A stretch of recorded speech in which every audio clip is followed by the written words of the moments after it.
It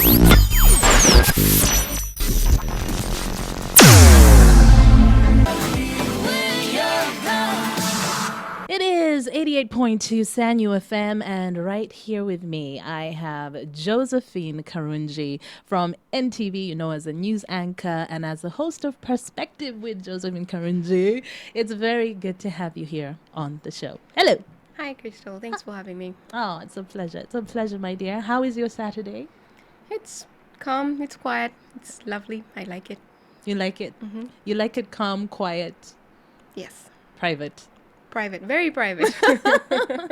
It's very interesting. I've talked to a few people who know you and worked with you, and they all say, "Oh, she's so private. She's very, very private." So I thought, okay, it would be interesting to get to know you a little better, in your own words. Okay. Okay, so I'm here. so what's your your normal weekend like? I work Sunday partly for my show Perspective with Josephine Karungi. But Saturdays, usually it's family time. So if there's a family thing we're having at home, or it's just me and my people at home, so it's mostly family time. Mostly family time. Yeah. Do you come from a big family? I come from a big family. Okay. 7 siblings. Okay. Your number. That's big. I am number that one. You're right at the top? At the bottom. Oh, you're the baby. I'm the baby. Oh, were you spoilt growing up? Did your siblings ever complain that you were No. spoilt? We don't have that kind of parents. Tell me about your parents. They weren't very strict, but they're very practical.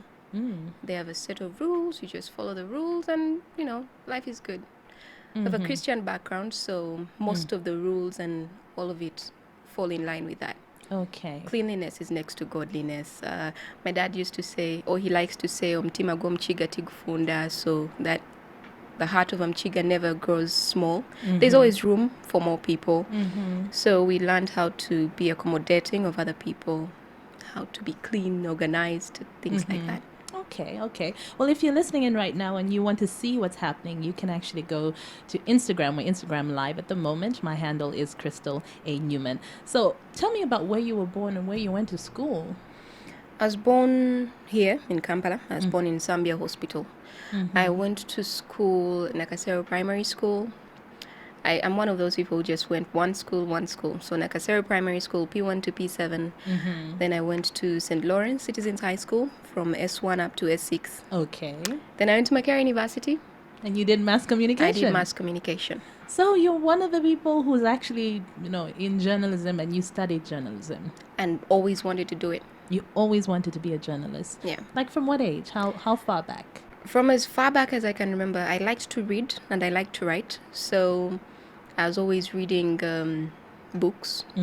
I was always watching and following Cristiano Manpo. Books, there's always, if it was a book that had anything to do with journalism, I was reading it. So I knew I wanted to follow this path. Only I thought I'd be a writer.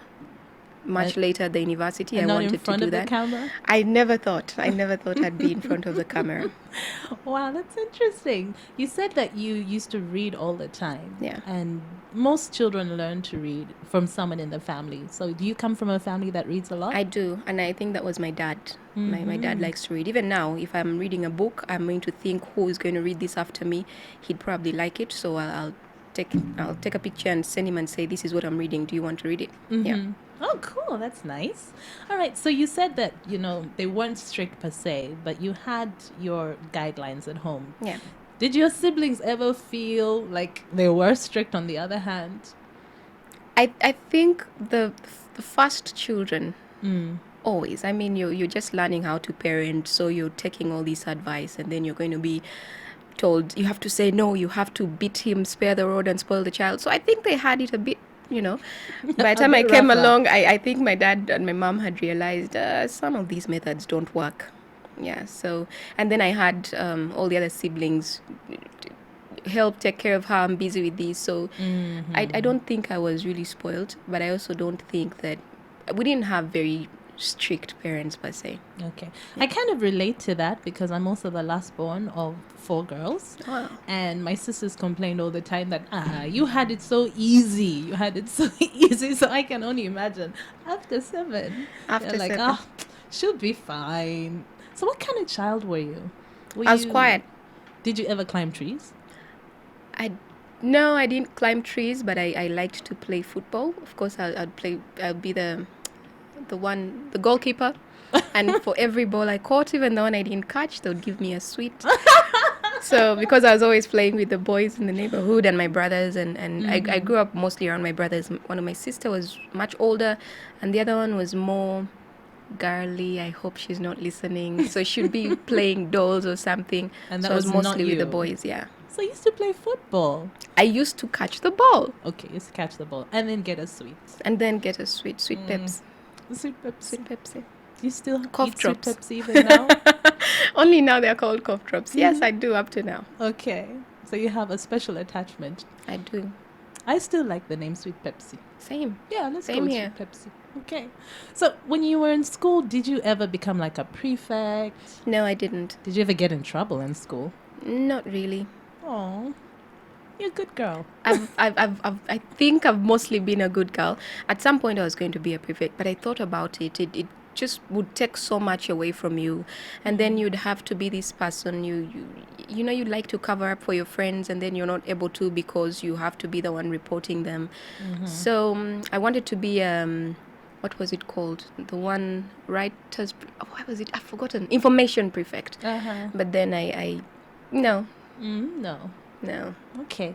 And so when you went to Macquarie University, I mean, I'm imagining, I guess, you went to boarding school, yeah? Yes, I was in boarding school. And that was pretty controlled. Then you went to Macquarie University. Did you stay on campus?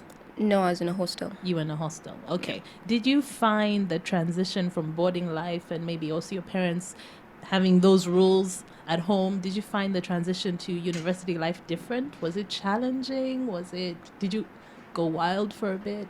No, I didn't even go wild on campus. On campus, I used to wear a cap, my baggy trousers, and a big shirt, and I just walk into class with my cap up to down here and just sit in the class and then run out before it's over. But as an evening student, so at some point, my mom wasn't comfortable with me walking very late to my hostel. So I had a brother who was in Lumumba at that time, and she'd ask him, when you're available and you're free, please wait for her when she's done and help her walk to her.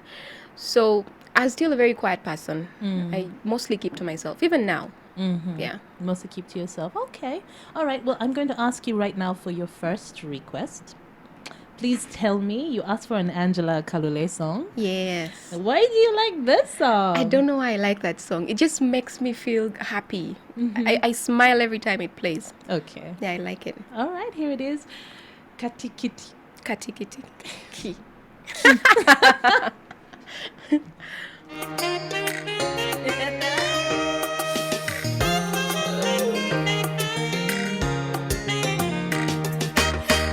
Wamanyiza, oh baby, wamanyiza. It is a hit selector on 88.2 Sanyu FM. I am Crystal and chatting with Josephine Karungi right now on a Celeb Select. Now, she was telling us how she was favored and she was spoiled and given sweets. Really? No. But growing up with so many siblings, I mean, what was your house like? Was it a noisy household? Because, I mean, every child is different. You might have been the quiet one. But did you have, like, crazy siblings? I think they made up a lot for me. You see, when you're quiet, there's somebody else who's making the noise for you. When you go to a party and you're hiding behind your mother's skirts, then there's always that sibling who is dancing in front of everybody and they know how to dance. And so we were quite a number, biological children, but it was an extended family. We had lots of cousins, so we didn't really get to say I have this number of siblings. It's now that, you say it, but back then we're just all of us. Yeah. So at any given point would be about 14 plus people in the house. So it was fun. It was fun to have so many people around all the time. You never felt lonely. When you look back at your childhood memories, are there any that really stand out that you hold on to and you're like, oh, you go back to as your happy place? I don't know. No. I have too many good memories. Tell us about some of them. I can't. I can't pick on one right now. But let me Okay. think about it. Okay, Yeah. all right, we'll get back to that. So you went to Makerere University, you did mass communication, you said you were very sure that's what you wanted to do. Yeah. Okay, so in terms of where you started then and where you are now, because you said that you wanted to be a writer. Did you ever try to write for a I newspaper, a did. magazine?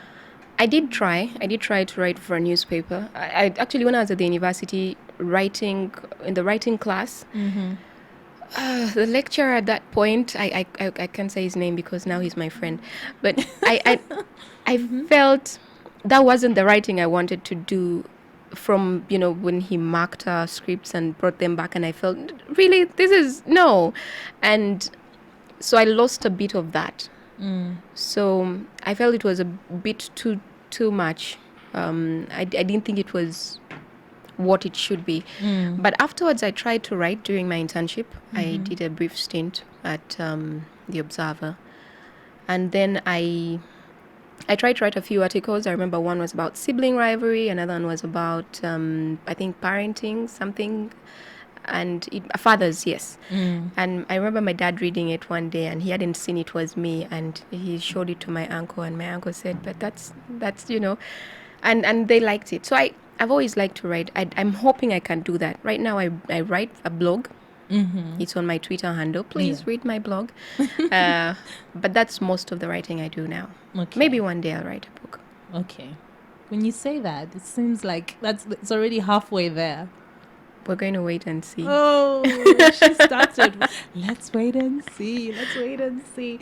Okay, so tell me, how old were you, for example, when you had your first boyfriend? Was that high school? Was No. it university? No. I Even was one of those later? later people. Wow. Okay. So if a guy approached you, then how would you handle it? Were you the kind of like, get away from me? No, I was just very quiet. I'll just look at you and I'll just run off. I think I push people away by my demeanor. Yeah, if you don't really know me, you're going to think many things. Yeah. Okay. So it kind of helped me in a way to sieve. Yeah. And you never saw anyone that you felt was interesting? Because that also to me says that you also have very high standards then, probably. I didn't really...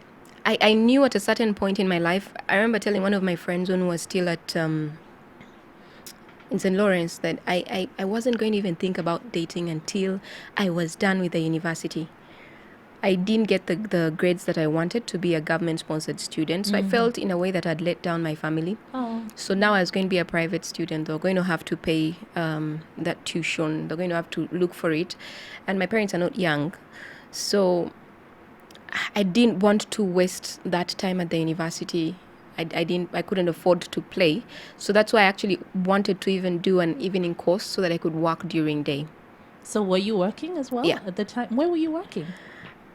I was working, well, first of all, I was working as a receptionist, as an office manager. That's what they call it. I was an office Somewhere. manager too, on campus. Okay. I didn't use that title, great. but now I know. Yeah, so as an office manager for a company, it was called Jazzy Designs. And then I also used to work later in the evening. I used to work in a bar Okay. as the one behind the counter. Okay. Yeah, so I'd be reading my books or my novel behind the counter, and somebody asked for their drink. Okay, go get it So I and did come work back. behind the bar. Yeah, so I'd go for my morning job, my day job, and then I'd leave, go to campus, and after campus, then I'd go. Wow, that's a lot. Yeah, but When you look back now, you're like, wow. but it was worth it. I think it filled my hours. I didn't have a lot Kept of you time to play. busy. Yeah.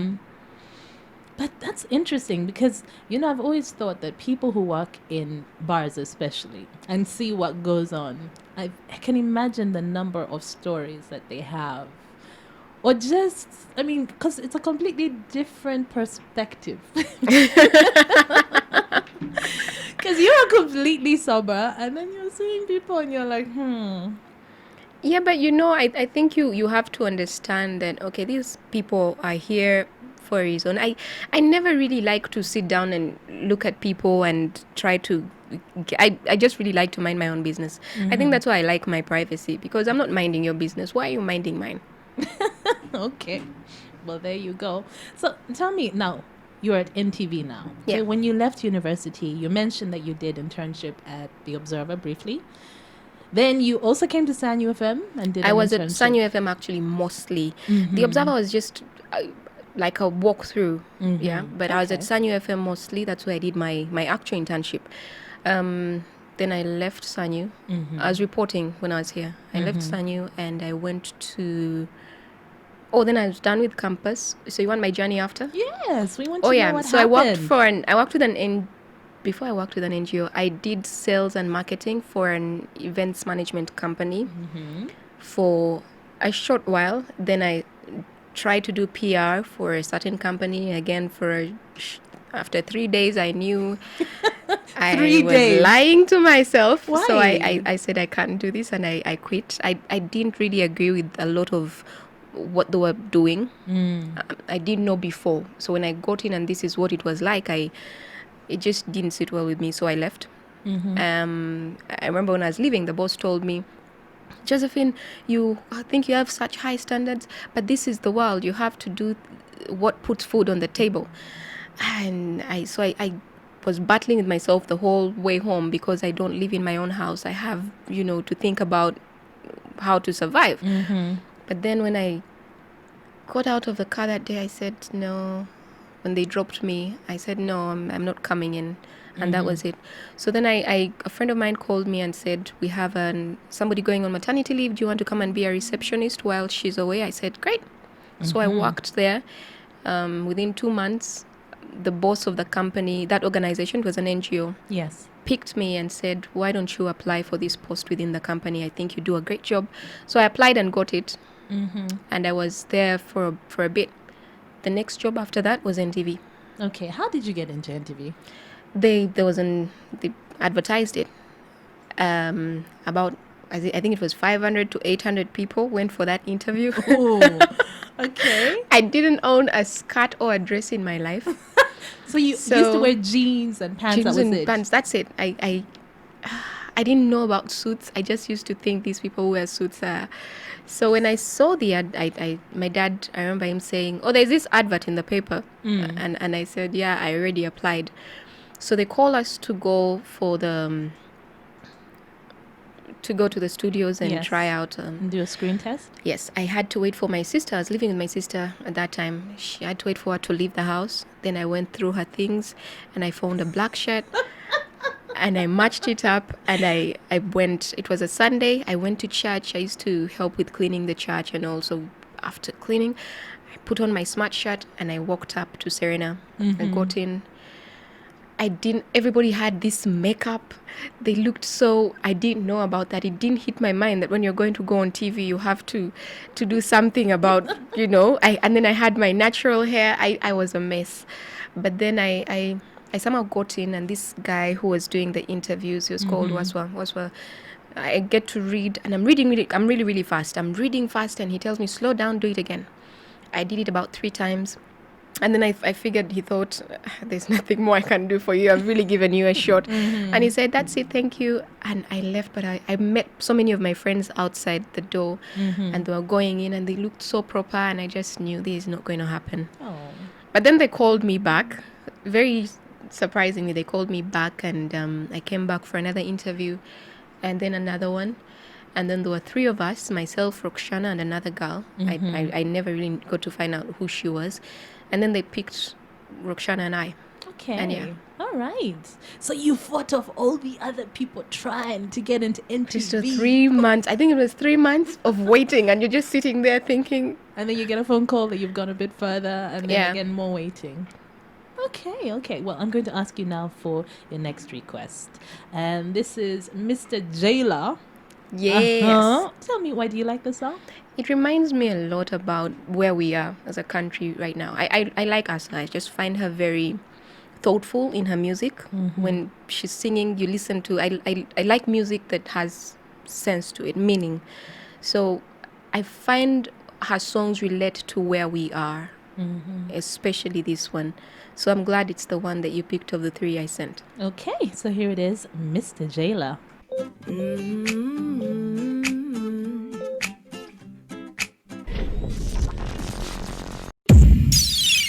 So you finally got the call that you could, start working at NTV. Yes. Was it challenging in the beginning? I don't know what I should have expected because I actually didn't know what to expect. But I got in and people were very helpful at a time when I saw other people come in, not very many people were helpful to them. So people were very helpful, people were very welcoming, some of them. And it was easy to learn very quickly. Also because you had some people who would push their work on you because you're the new girl. So you learned faster because you were carrying a bit of a load. A heavier load, Yeah. okay. So you learned very fast if you wanted to. And next thing I knew, I was on air. Reading Tell the us news. about the first time you went on air. The first time I went on air, yes, I was wearing the wrong color. I keep saying that. I was wearing a cream suit. Ooh. And after I got off air... No one advised you? I mean... See, it looked okay with the colors before because they test all the colors. But somehow, that day just... I don't know what happened. So when I came off air, one of my colleagues shows me a text message, and I think it was a bad thing for him to do. He shows me a text message from somebody who was saying the meanest things. Oh, no. I said, oh, she sounds like, I don't know, I don't remember the words, but it was a bad thing. And I was devastated.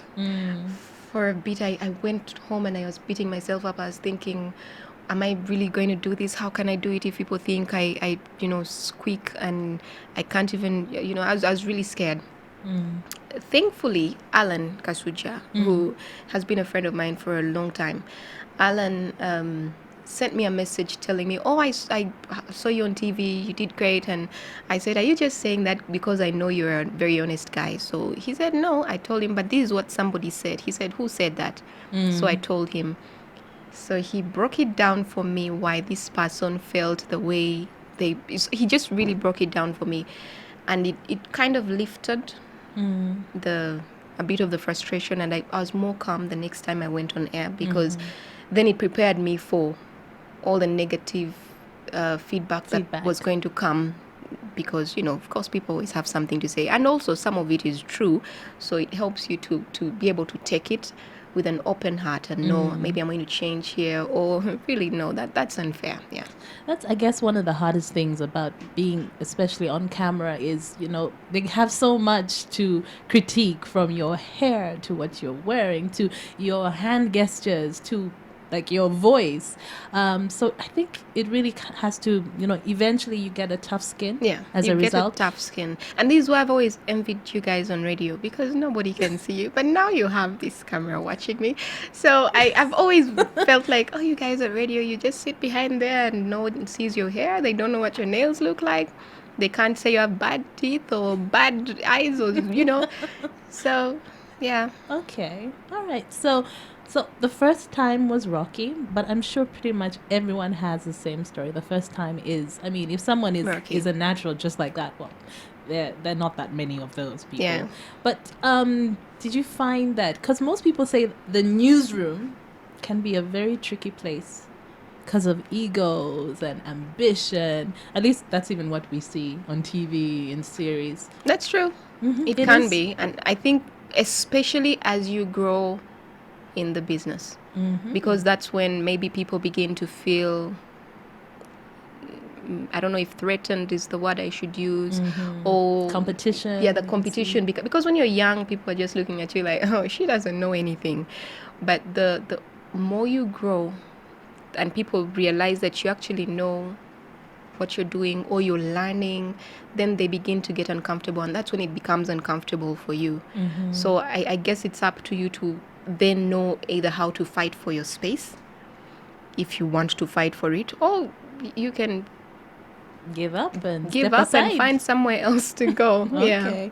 I mean, they say Ugandans are the biggest entrepreneurs in the world. Have you done news and something else on the side? You see, Do when you they fit say the bill? Ugandans As are in- the biggest, then they say that Ugandans are the the laziest. So I don't know. I've done. I still do a couple of things on the side. My So sister what's and your I. hustle? My sister and I do events sometimes, but I also like to write. So I write for people. I write about things they want me to write about. Most times it won't have my name because you're writing for somebody, and I also sometimes don't want my name there. I This is want to write interesting. a particular thing to be known for a particular thing.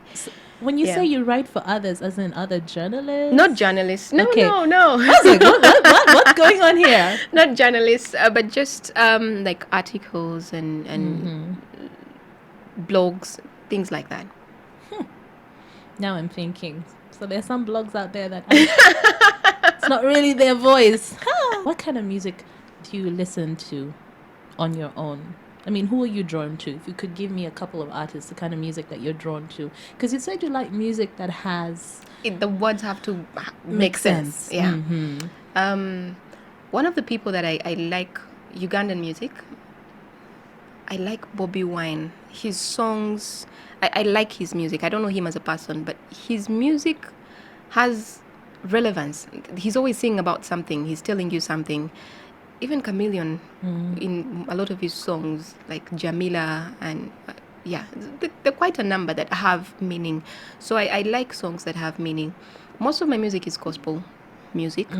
I'm a Christian, so I am mostly drawn there. And even when I'm watching TV now, I'm watching reality about the Christian gospel artists. So I'll probably watch Mary Mary and people like that.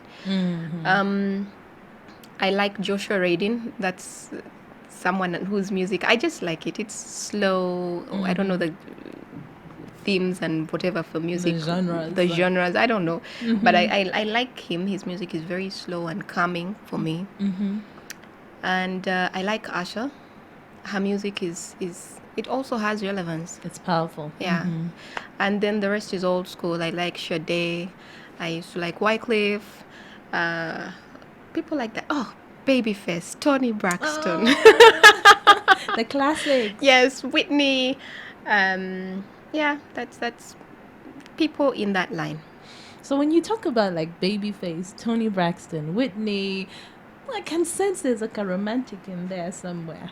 I like songs you romantic? that tell good stories that make me feel, oh, life is beautiful. Yeah, I don't know if I'm romantic. I'm no. No? I think I'm a bit too tough for the The I just flowers and like the songs, but I don't know if I'm going to be the music. I'm just going to ask you this. I mean, if a gentleman wanted your attention, okay, what would he have to do? I don't know. Because normally you're like...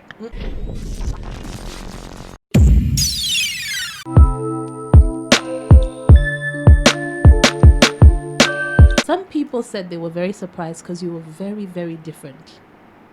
Do you think so, that you were very different?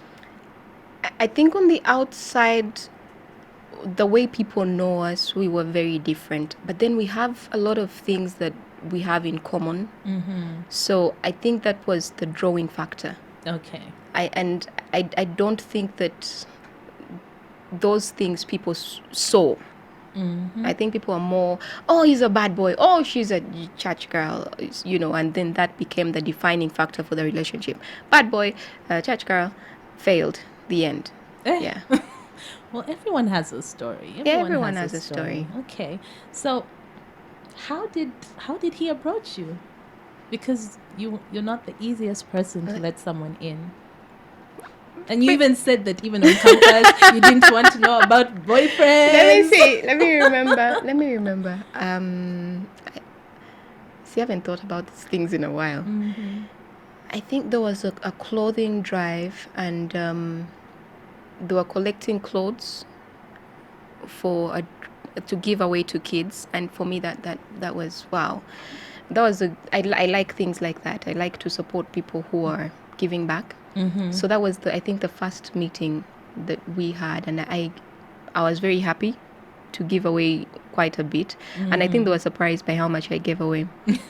So Don't tell me you came in like suitcases. not suitcases. I came with bags, and and then the next time I think we had, it was coming to Christmas, and everyone is at home Christmas, and us guys are at work, and us complaining on Facebook and saying, man, people are eating, and us we are at the office working. Mm-hmm. And he sent me a message and said, oh, let's bring you guys food, and he brought food. Okay. So I liked that person, and then we'd normally talk about God, and he's a really he's a Christian, regardless of all the other things that are said about him. So he's the kind of person who will know word for word scripture, for scripture. So those were some of the things that I found really comfortable, and I liked to walk. So we'd walk and we'd be talking about this scripture, and as opposed to what it's, we'd be talking about those things, and I felt very comfortable with that. And you don't get a lot of people like that now. That's true. And it was for me what I was looking for, so I was happy with that. Okay, so it started more like a friendship then. Yeah. Before it became a relationship. Yeah. Okay, I know a lot of people want to ask you.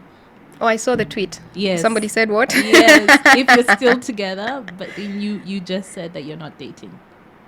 Are you still together though? I mean, I really don't like to talk so much about where I'm in my life. I'm just comfortable to be here, just talking about everything else I've given you enough, haven't I, about this particular subject. Okay, fine, all right. So tell me about your little one. Just a little bit. How old? I saw the cutest picture. I'm sorry, I can't. Cutest picture. He's 9 months old yesterday. Mm-hmm. Yesterday. He's 9 months old yesterday. I don't know what else I can say about him. Okay, we will come back to that. Right now, your next request from Desiree. Yes.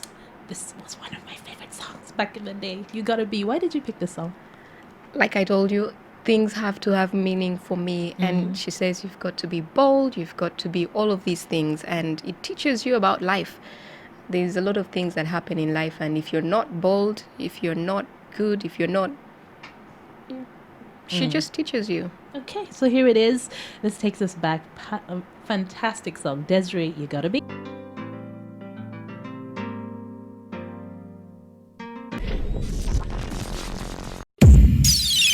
Sanyu FM.